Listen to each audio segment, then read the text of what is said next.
Hello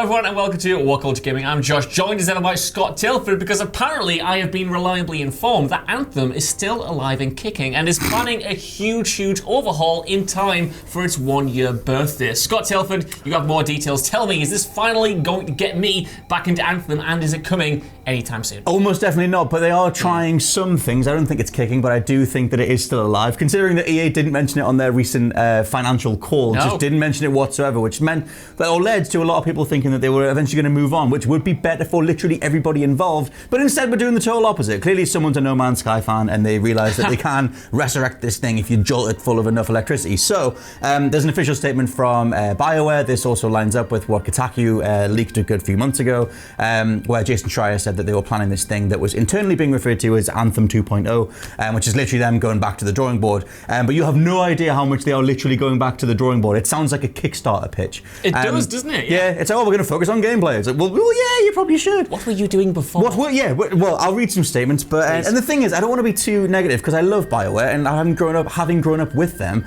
as a massive Mass Effect fan, Knights of the Old Republic, Dragon Age, Jade Empire. There's so much to love, and you look at them now, and it's just like, what are you doing? What are you doing? So we'll read some quotes. The thing that stood out to me was the human element, because the post on their official site is from Casey Hudson, who's the creative director who returned to work on Anthem after leaving after Mass Effect 3. And at the very end of the post, he says that, it's not easy. Sometimes we get it right, sometimes we miss. What keeps us going is the support from players like you and me and you. And that's the nice little human element. The rest of it, though, is the stuff where it's like, oh my God, what the hell? It's like a robot. It's not very good. So basically, they said, going forward over the coming months, they'll be focused months as well. Over the coming months, it's not like it's ready, because in No Man's Sky's case, they just took it was about a year or 2 years off, and then went, okay, we're still alive if you'll have us. Here's this fully formed thing. But yeah, so over the coming months, we'll be focusing on a longer-term redesign of the experience, working to reinvent the core gameplay loop with clear goals, motivating challenges, and progression with meaningful rewards. Now that feels like a complete. You might as well have just done a new game. Yeah, well, that was part of the leak or rumours that Kotaku reported on last year. Apparently, when this was being thrown around, the idea was still unclear as to whether to release it as an expansion, as a free update, or to release it as an actual sort of new game. So I have no idea what they're going to do with it. But yeah, for me, again, like, back in the day, it might have been a bit cathartic to rib on Anthem and Bioware, because they made a huge mistake. Yes. But now, a year on, and I just feel full of despair, because I want this game to succeed. I want Bioware to succeed. I don't want EA to shut them down, because they have so much potential. They have such a great legacy and history. But at the same time, this is like a statement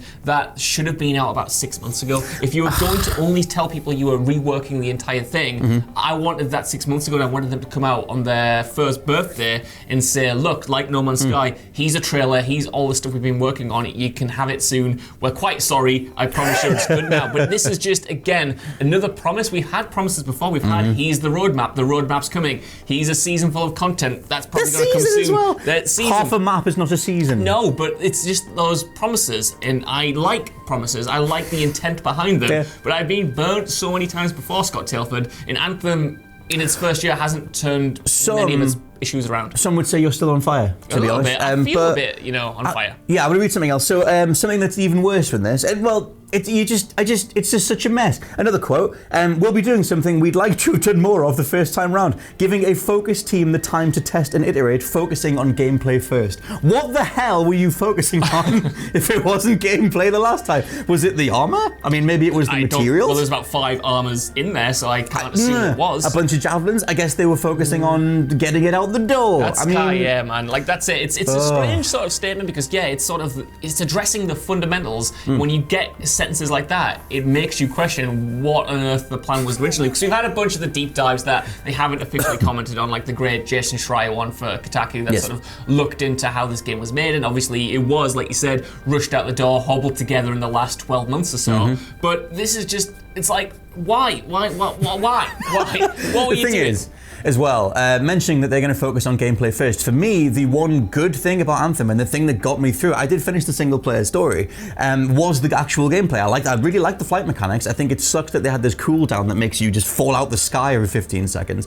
But the actual gunplay was pretty solid. The fact you could kick off the ground, hover, fly over a guy, land behind them, do all these different things, mix and match the different elements. There is enough there to be you've got a good combat model, and that was one of the things that held up Mass Effect Andromeda as well. But I do wonder when they're we're going to reinvent the core gameplay loop. For me, it's assumedly you would do the opposite of that. You would double down on the gameplay loop, and you would build all these systems in that make people want to play every single day. Well, that was a little bit of madness as well. That was in the statement. A little bit of madness. Casey Hudson said, I appreciate you all getting to grips with the flight and the fight mechanics, and it's that's all Anthem had. When you're laying out like that, if that's the only thing people latched onto, it's not a game. It's not a gameplay loop. It's a set of mechanics that are satisfying in the moment. But when you're fighting the same enemies, when you're doing the same missions, I only played Anthem for about 4 hours, 5 hours, because I just felt like it was so repetitive and I wasn't making any satisfying progress, and I had to keep running into loading screens, and it's frustrating because there are bits and pieces you can pull out, but it's so strange that they have essentially 2 good mechanics that they built this game around, yet they have no satisfying gameplay loop, they have no satisfying story, and it's a lot of overhauling that needs to be done, and I don't know whether they can do it, especially what else have they been doing. What blew my mind, Scott, and I hate to keep going on about it. I hate that I have so much brain space for Anthem, is that Casey Hudson addressed the fact that there was no loot, and that's something they're going to remedy. Yes. I can't believe that hasn't already been remedied. How is that not the first thing you do? The game had no loot. The game had barely an end game. I was shocked. And then in the year since it's come out, how could they not add more skins, more javelins, more customization, more weapons that look different even though the stats are the same? Why is the base gun as good as the end game gun?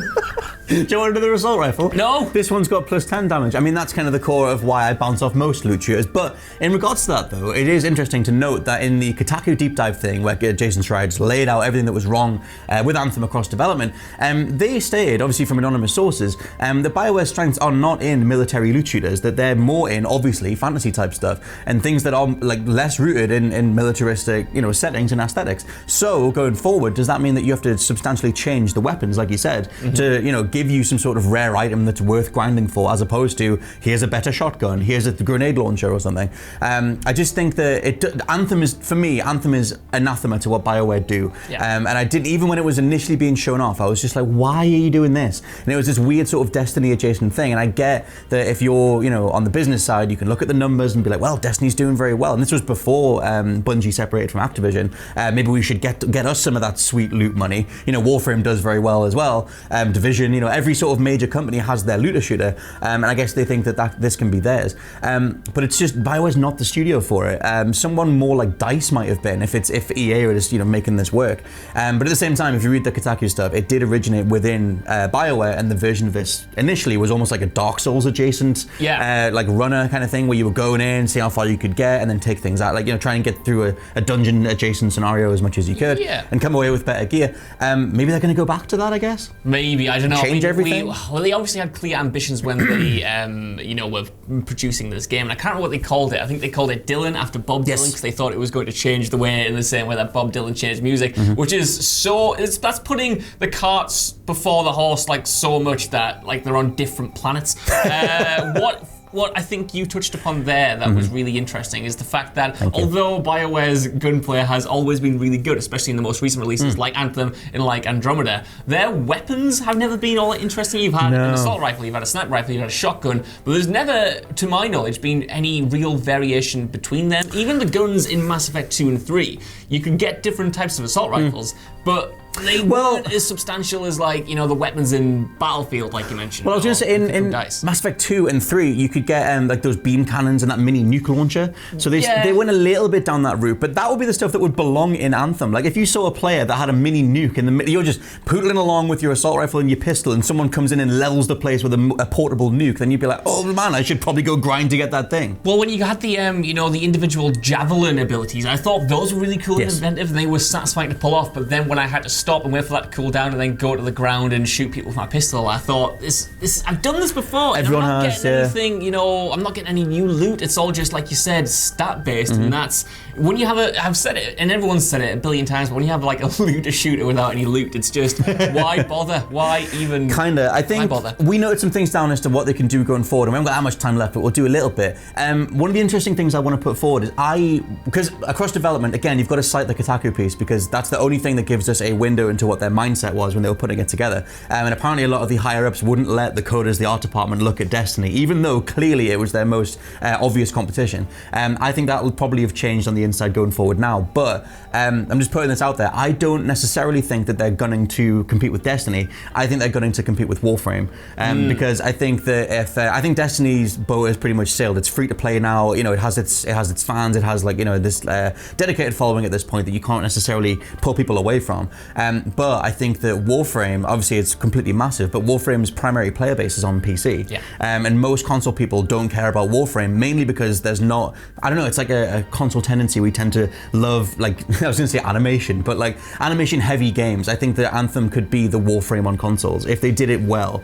And it's like they put a couple of screenshots out of like these fancy sort of Viking-style helmets and stuff, which is kind of like Destiny 1's latest DLC. But it just makes me think that maybe they're trying to compete with Warframe more than Destiny and become a platform for the consoles. I think you're right, but the big question for me is that we have seen a bunch of games like Warframe, like The Division, like Destiny, who have had rocky launches, or if not rocky launches, uninspired launches, and then spent the time and turned it around and got people invested again. What I worry is whether we still have that patience for Anthem, whether we even are waiting for them to do it or are going to give them a chance, because we've had so many other developers go down this route before, and it's good when it happens, but it takes a lot of time. You feel burnt because you invested at the start or whatever, and I wonder whether, EA are going to be able to support it, because we know that Bioware Edmonton, the main team who worked on the original game, have mostly moved on to make Dragon Age 4. When I'm pretty sure the last we heard it was Bioware Austin who worked on the Star Wars Old Republic MMO. I think they're, correct me if I'm wrong, they're leading the post-release content. I hope that